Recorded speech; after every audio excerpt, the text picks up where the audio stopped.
my decanson, and I repair and restore brass musical instruments.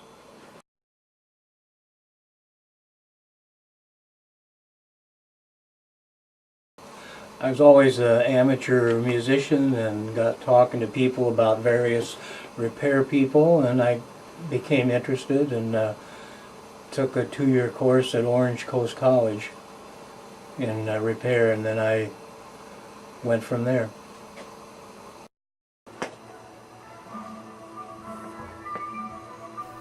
Trombone, the slide is, the slide is delicate, and I get a lot of trombone slide work.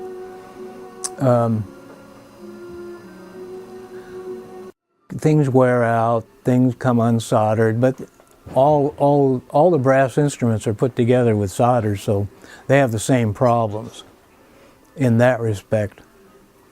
And then people want them refinished.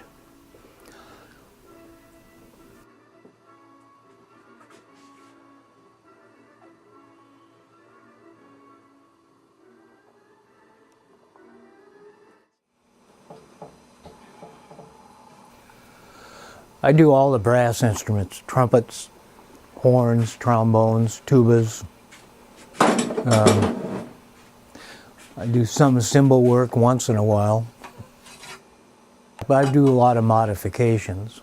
Have to make some parts and bend tubing, But I don't make instruments.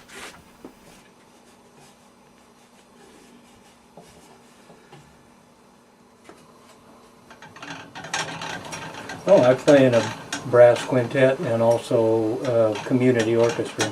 Yeah, the orchestra's pretty good. It's over in Wilbraham, called Old Post Road. And we have about 50 people. And the orchestra's come along really well. I like that. And brass quintet, of course, is different. But I play with some friends, and we do a pretty good job. We do some Beatles and show tunes, a variety. Clear from Renaissance up to, we do some chorus line, what's the other, things like that.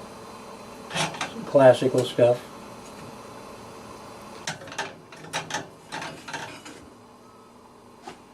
And we're done.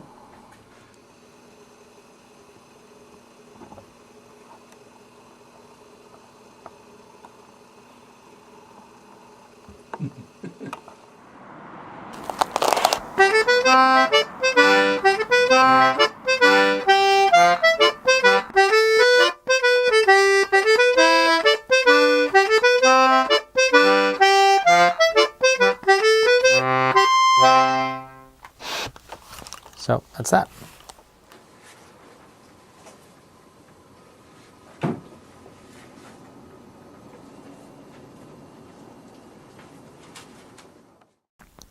My name is Doug Creighton. My profession, I guess, would be store owner. Owner, manager of the Button Box.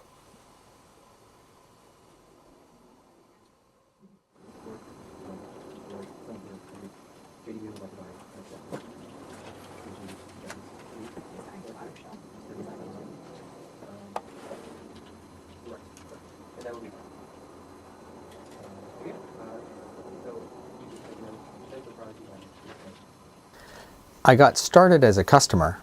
I had bought an instrument that I needed to have restored, and so I sent it to this business in the late 1980s, and I struck up a friendship with the owner. The business was started, I'll tell you a little bit about the history of it, was started by a fellow named Rich Morse, who was an architect by trade, and he played these instruments for fun. He started repairing them as a hobby, and pretty soon was getting more people sending him their instruments to fix than he had time for. So his hobby turned into this business, and he started employing people to do his hobby for him. So I worked for Rich for almost 20 years. He passed away about 5 years ago, and he left the business to me. So I'm the second owner, But I started out as an employee here.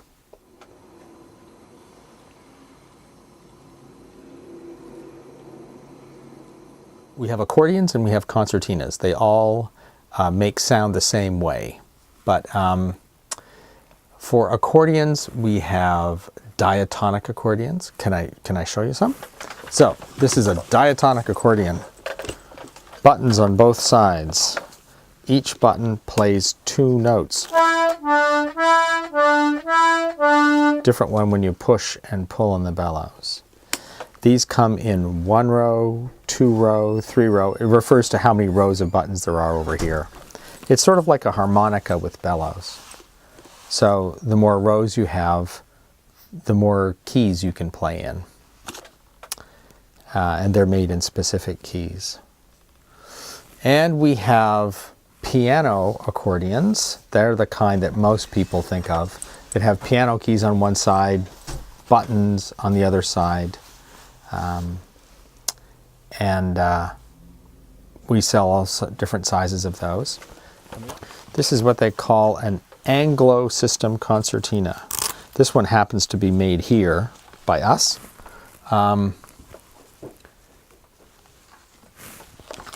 Anglo concertinas work a lot like these diatonic accordions.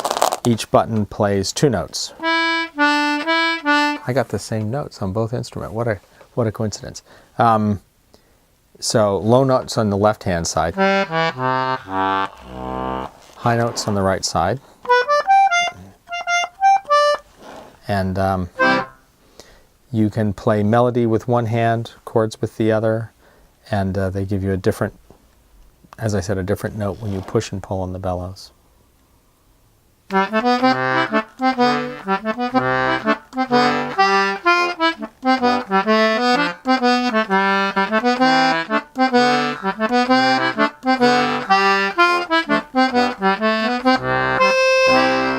I happened to pick up one of our new models, which is a baritone concertina. So it actually sounds an octave lower than the more standard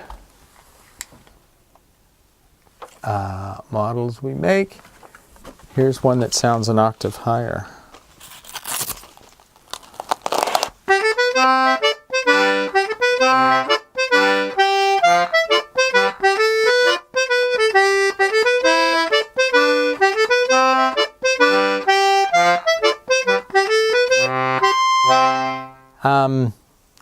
Well, we do have the business divided pretty much into 2 areas. There's the store.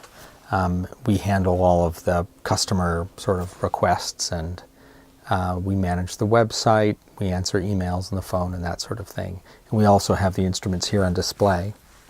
The shop is where we repair instruments, both instruments that we are going to put up on the shelf here for sale that need to be repaired before they're sold. We also do customer repairs, and we also make concertinas there. We have a line of concertinas that we started making about 15 years ago, and they've been very successful, and we sell them all over the place.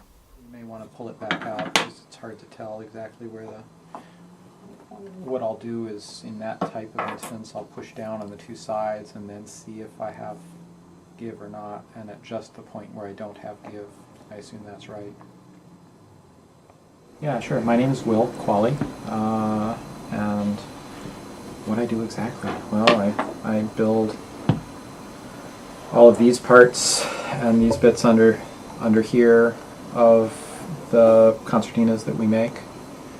And our colleague Anna, who is not here today, does most of the work to make the bellows. And we have another colleague, Judy, who also does bellows work, and she does a lot of the work on a computer-controlled routing and drilling machine in there, which cuts out a lot of the parts, like these brass arms. And Andrew, can you introduce yourself? Yep, I'm Andrew McLaughlin, and I work in the repair shop most of the time, repairing old instruments, concertinas and accordions. And I'm learning the process of building new instruments that this shop makes. Yeah. We make anywhere from, significant variation year to year, but about 75 to 120 new instruments a year, of several different models of concertina. So that's pretty exciting and unusual work. So what's your favorite part about working at the Bun Box?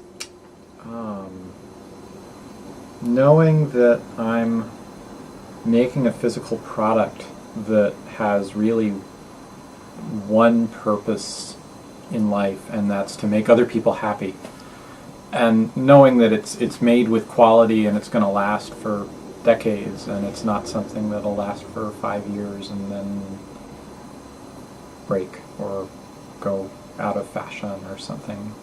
So having a hand in that type of creation is really rewarding. We repair concertinas and most all kinds of accordions. Repair work comes from a great part of the country. Certainly a lot of the East Coast and most all the country. We get a lot of, we call them vintage concertinas, as well as some of the more modern ones that are made. Vintage can be 100 years old, and they're commonly in use. And so when somebody has something that's wrong with it, they send it to us after giving us a call, and it's a great puzzle when one of these things shows up. You don't know quite the make or the model, as it could be 100 years or 50 years old. And the puzzle is, well, what did this person find that was wrong with it? So it could be something that just sounds funny but seems to physically play okay, or it may sound fine but it feels funny to play. So there's this great sort of mystery exploration part of it. You kind of figure out what's going on, and then you end up doing what Will said about making the new ones. That you're part of a process that is designed almost exclusively to make people happy. And so you send them back an instrument that's fixed, and they get to play music with it again.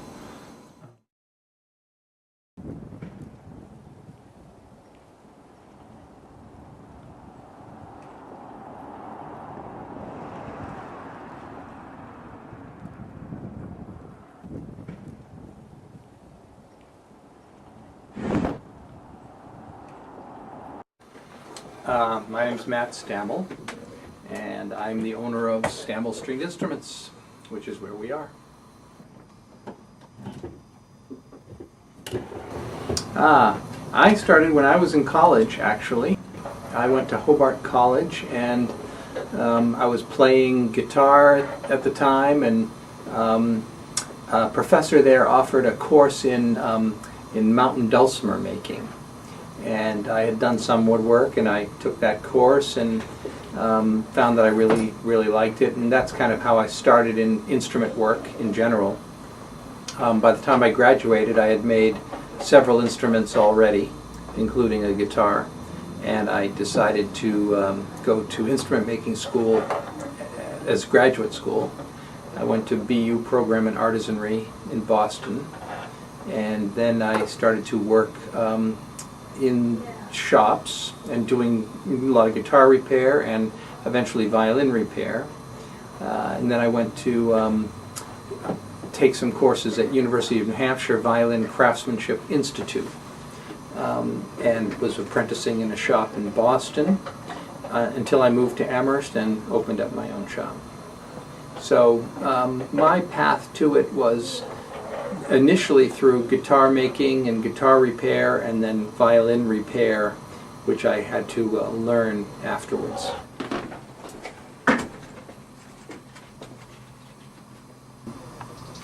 I moved to Amherst in 1986, and in 1989 I opened a very small shop. It was on North Pleasant Street. It was a walk-up.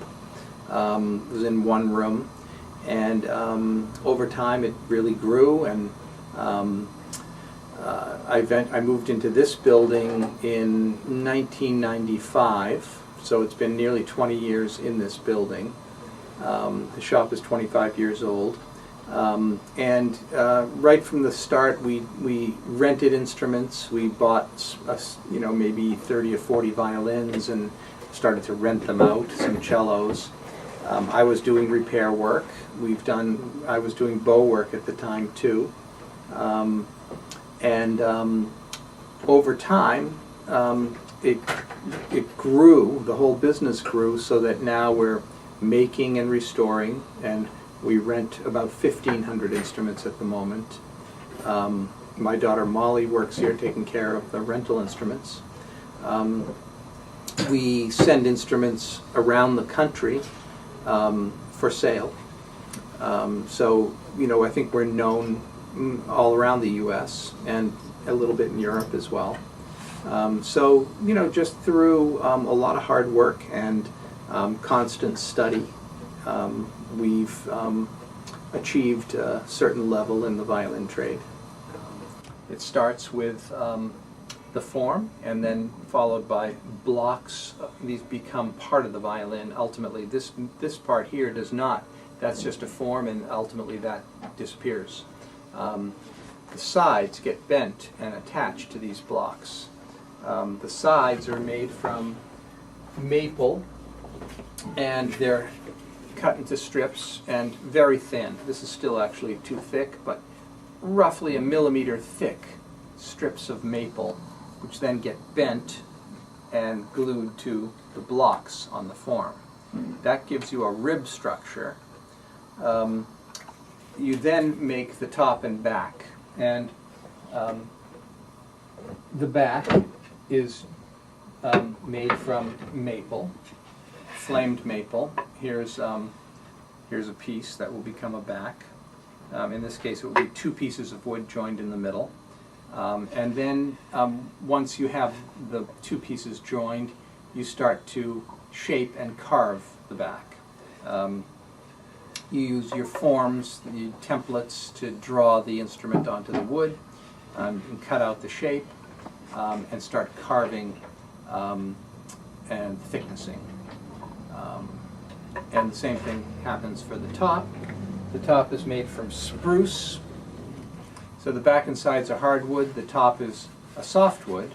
Most stringed instruments have the same combination of a hardwood back and side and a softwood for the top. This again will be 2 pieces. It's already got the rough arch started because it's thick in the middle and thinner toward the edges.